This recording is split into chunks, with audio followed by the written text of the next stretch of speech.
Hey everybody, it's Angie and welcome to Hot and Flashy and welcome to today's video. I am still having a problem with my camcorder. It is dead, but I haven't gotten the new one yet. I actually ordered one. I thought it was supposed to be here on Saturday. So I thought as a little stopgap measure I would switch from using my laptop, which I didn't think was great as far as sound quality, and I'm using my still 35mm camera, which also shoots video. So hopefully this is a little better picture and sound quality than in the last couple of videos.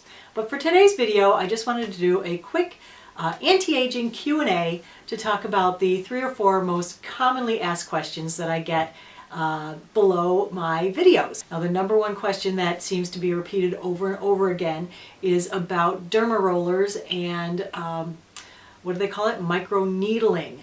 Have I done it? Would I do it? Will I review it?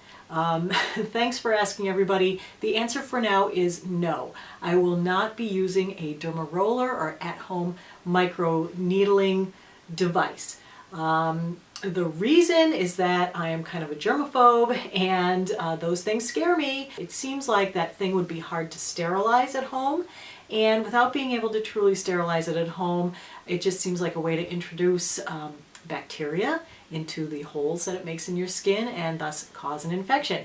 The other thing that it allows you to do is it lets your active topicals penetrate your skin deeper through the holes that it makes, and I'm not sure that that is 100% a good thing. I can imagine with some products that it is in fact great, because then your active ingredient gets to reach the part of the epidermis that it needs to reach. But for other things, I think they're not supposed to go that deep, and that could also be a problem. So I did look around for whatever clinical trials or things that there may be out there on dermarolling, and I did find that there was a clinical trial done, and it was based on helping with acne scarring, which I guess is a really tough problem that a lot of people suffer from, and they are very hard to treat. And of course this was a controlled experiment.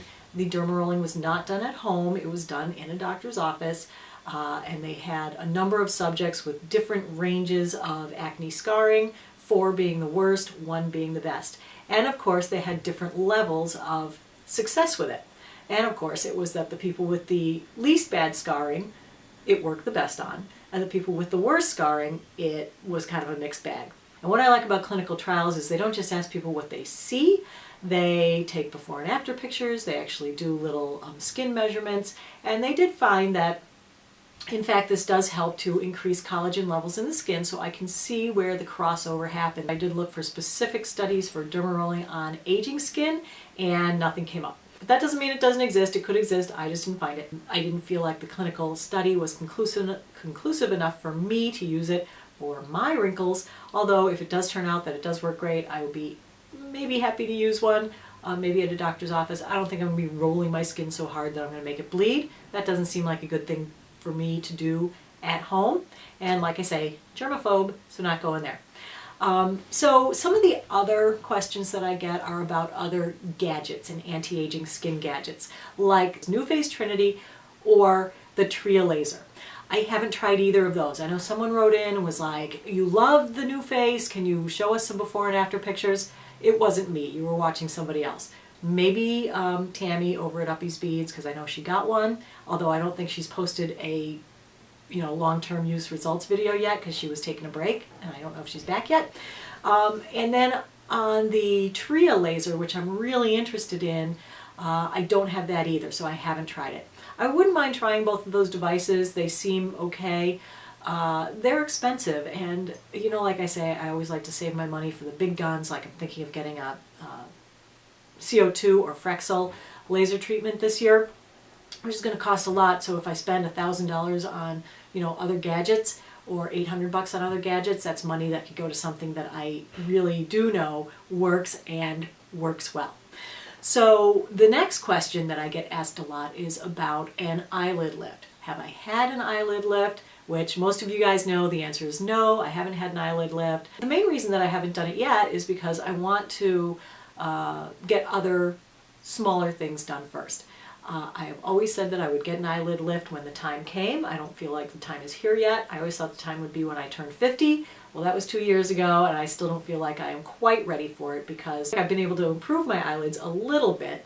by using Retin-A and by using eyeshadow techniques that help them to look more lifted and less hooded, and also because of the way I get my Botox done. I think that helps with my eyelids. So I actually did a whole video on that, and I'll post the link here if you guys want to see that. When people watch those videos, a lot of people write in and go, why don't you just get the eyelid lift?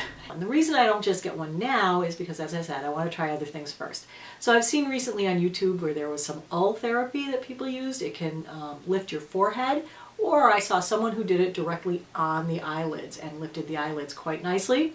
That looked a little scary to me, but I'm going to look into that this year and see what it's like. And the other reason is the cost. It costs over $5,000 to get an eyelid surgery.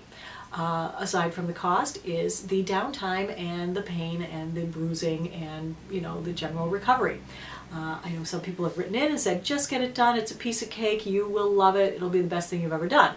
And that may be the case, and if that was the case for you, I'm so happy it worked out for you. And I hope that that would be the case for me too.